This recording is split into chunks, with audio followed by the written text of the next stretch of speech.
Assalamualaikum warahmatullahi wabarakatuh. Kami dari Kumpulan Bedok di Gintul ingin membentangkan final year project yang bertajuk Penambahbaikan Alat Penggalian Tanah. Nama saya Ahmad Syafiq Daniel bin Ahmad Talmizi. Nombor pendaftaran saya 13 DKA 22F1122. Salam sejahtera, nama saya Muhammad Idris Shah bin Zahari dan nombor matrik saya 13 DKA 22F1058. Nama saya Nazul Sufian bin Zalizan. Nombor matrik 13 DKA 22F1054. Pengenalan. Alat ini dicipta khas untuk memudahkan pelajar PSMZA menjalankan bengkel geoteknik. Alat ini juga mempunyai dua mucung, iaitu mucung belian dan mucung bergerigi. Alat menggali tanah yang sedia ada seperti hand auger dilihat mempunyai kekurangan dari segi masa dan tenaga kerja. Disebabkan hal demikian, kami bercadang untuk membuat satu alat yang boleh membantu masalah tersebut. Kaedah baru ini dilihat lebih memudahkan kerja, iaitu tidak mengambil masa yang lama dan tenaga kerja yang ramai seperti kaedah lama. Dengan itu, penjimatan dapat dinikmati ke tahap yang maksimal. Penyataan masalah tentang hand auger. Aduan tentang hand auger atau lebih dikenali lagi sebagai alat penggali tanah manual mungkin berkaitan dengan beberapa aspek berikut. Yang pertama, kualiti bahan. Pengguna mungkin mengadu tentang kualiti bahan yang digunakan, seperti bilah cepat tumpul atau pemegangnya mudah rosak. Keberkesanan penggunaan. Setengah pengguna mungkin merasakan alat ini tidak cukup efisien atau sukar digunakan, terutamanya jika tanahnya keras atau berbatu. Keselesaan pada penggunaan. Aduan mungkin timbul jika alat tersebut tidak ergonomik, menyebabkan keletihan atau kecederaan pada pengguna setelah lama digunakan. Yang terakhir, saiz dan reka bentuknya. Jika hand auger terlalu kecil atau besar untuk tugas tertentu atau reka bentuknya tidak sesuai dengan jenis tanah yang dihadapi, pengguna mungkin melaporkan masalah. Daripada segi ketahanannya pula, pengguna mungkin mengadu tentang hand auger yang cepat haus atau patah selepas beberapa kali penggunaan. Seterusnya, objektif. Objektif yang pertama, reka bentuk. Menggunakan inventor, dua reka bentuk dapat dihasilkan, iaitu mucung belian dan mucung bergerigi.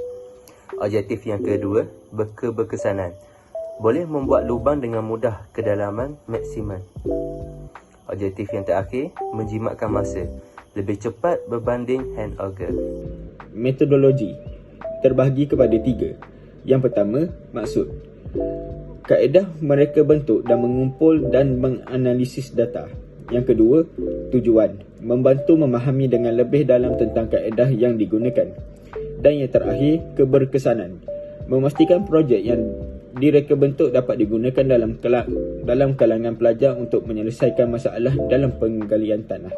Mucung berlian. Mucung ini dicipta khas bertujuan untuk menggali kedalaman yang maksimal. Tambahan lagi, mucung ini lebih keras dan padat berbanding mucung bergerigi. Ia dapat membantu penggalian tanah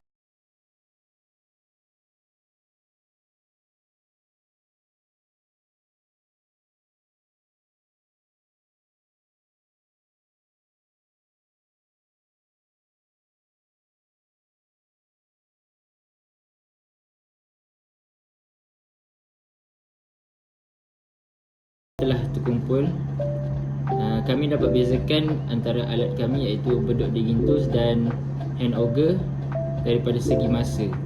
Masa untuk alat kami iaitu bedok digintus untuk menggali sehingga kedalaman 1 meter mengambil masa selama 2 minit 19 saat.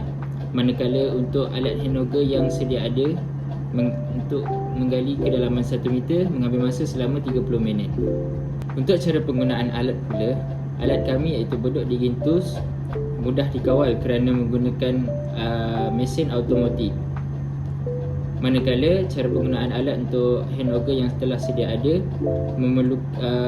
sukar untuk dikawal kerana ia menggunakan secara manual, iaitu tenaga kerja manusia. Untuk tenaga kerja pula, alat kami iaitu bedok digintus menggunakan satu tenaga kerja sahaja sudah mencukupi. Manakala tenaga kerja untuk hand auger memerlukan tenaga kerja yang banyak seperti lebih daripada seorang. Untuk potensi pasaran, Alat ini dicipta khas untuk memudahkan pelajar PSMZA menjalankan bengkel geoteknik. Selain daripada kegunaan bengkel geoteknik, alat ini juga boleh digunakan dari aspek lain seperti pertanian yang melakukan penggalian tanah, seperti menanam pokok ataupun menanam buah-buahan ataupun sayur-sayuran. Berikut merupakan sasaran pelanggan. Yang pertama, politeknik dalam bidang kejuruteraan awam. Setiap politeknik yang mempunyai bidang kejuruteraan awam sebagai contoh Politeknik Sultan Mizan Zainal Abidin. Manakala yang kedua, ahli sektor pertanian adalah kegunaan untuk, macam saya sebutkan tadi, penggalian tanah untuk menanam pokok ataupun buah-buahan ataupun sayur-sayuran.